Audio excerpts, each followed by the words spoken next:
Welcome back to Bay Area Housewife of True Crime. We are at part 3 of the Waco Massacre. As a reminder, topics may be triggering. Viewer and listener discretion is strongly advised. The people mentioned are innocent until proven guilty in court. There had been complaints about the cult prior to the massacre. A lot were custody cases. But once the Federal Bureau of Alcohol, Tobacco, and Firearms got word that grenades were being delivered to the compound, they started considering intervening. The Vernonites were tipped off by a U.S. postal worker who was tipped off by a news crew, and the postman told David and gave the cult 40 minutes to prepare. On February 28th of 1993, just after 10 a.m., about 100 ATF agents from Dallas, Houston, and even New Orleans pulled up to the compound named Mount Carmel near Waco, Texas. This doomsday cult had been preparing for this moment since before they became members of the Branch Davidians, and they had stockpiles of weapons, and their leader told them to get them.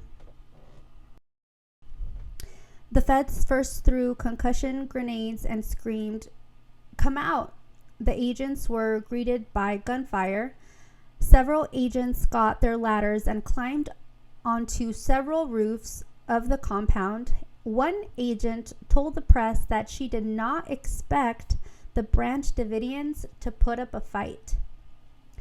After their failed attempts to stop Koresh, the FBI became involved. During the 51-day standoff, the cult was cut off from electricity. They had no running water and were running out of food. The feds sent in cartons of milk that had secret recording devices. Koresh negotiated with the feds, saying that he would start releasing people if they played his sermons on radio or television. A master manipulator and narcissist, he told CNN, "There's a lot of children here. I've had a lot of babies these past 2 years. It's true that I do have a lot of children and I do have a lot of wives," unquote. DNA evidence from the crime scene were able to determine that his youngest, quote, bride was just 11 years old. At one point, David Koresh allowed 2 children out at a time. Everything he did was in reference to something biblical. The girl and boy pair that he would send out 2 by 2 was in reference to Noah's Ark, when God told Noah he would flood the earth and build a boat and bring pairs of various male and female animals.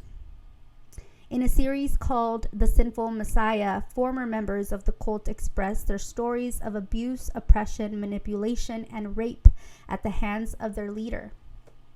Koresh had 15 wives, many of which were underage girls.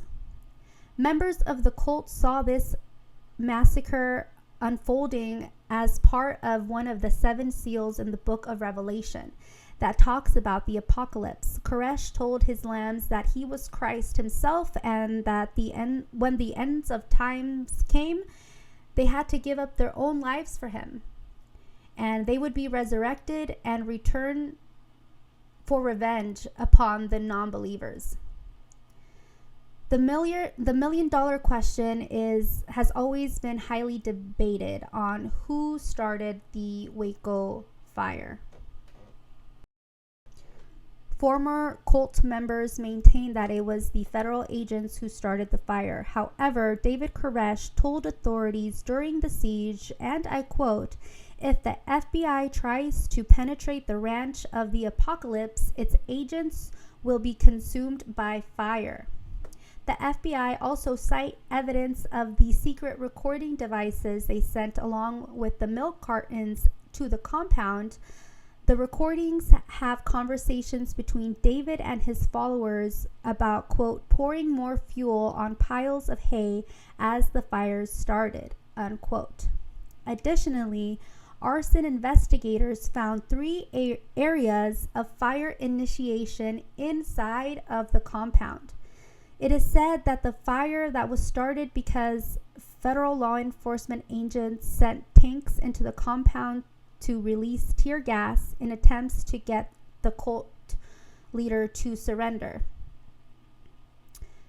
At first, they tried to blame the cult members for lighting the fire. However, 9 of the survivors of the fire and cult members were able to testify that the fire was started after agents knocked over a lantern they had because they had lost power with one of the gas tanks. Ultimately, the siege at Waco ended on April 19th of 1993 when the U.S. Attorney General Janet Reno ordered use of force.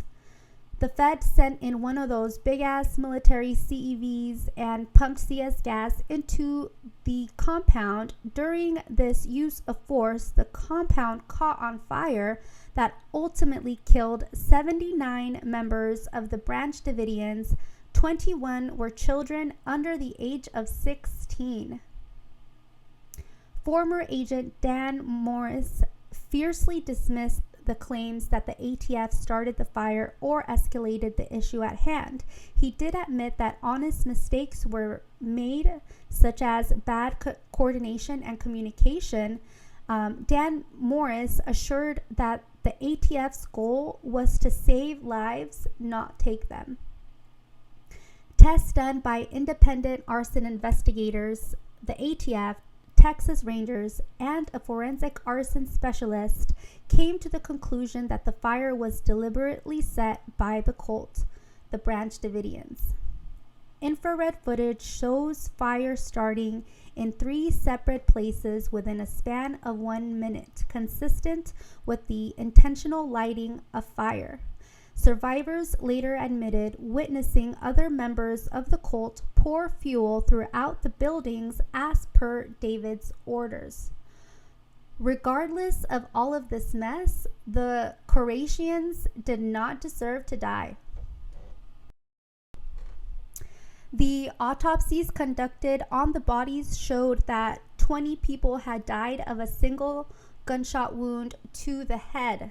5 of them were children, and a 3-year-old had been stabbed in the chest. Through x-rays and dental molds, police were able to identify 33-year-old David Koresh's burned remains. He had been shot in the forehead. The medical examiner could not determine whether Vernon Howell, aka David Koresh, died by suicide or if he was killed. Bruce Perry, the head of psychiatry at Texas Children's Hospital, reported that although the children of Waco were not physically sexually abused, they were, quote, exposed to inappropriate concepts of sexuality and subjected to a whole variety of destructive emotional techniques, including shame, coercion, intimidation, humiliation, guilt, overt aggression, and power.